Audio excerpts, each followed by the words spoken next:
Cycle চালানো শিখবে তাই আমি আজও সাইকেলে ঘুরে বেড়াই, শুধু ছলনায় তোমার ছোঁয়া মেলে না।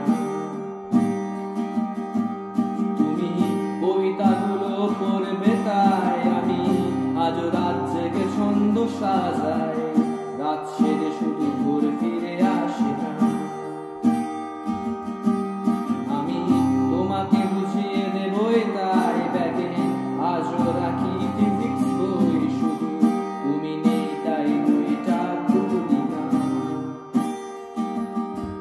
তুমি ছুঁড়ে ফেলে দেবে এই ভয়ে আমি সিগারেট আজও লুকিয়ে শুধু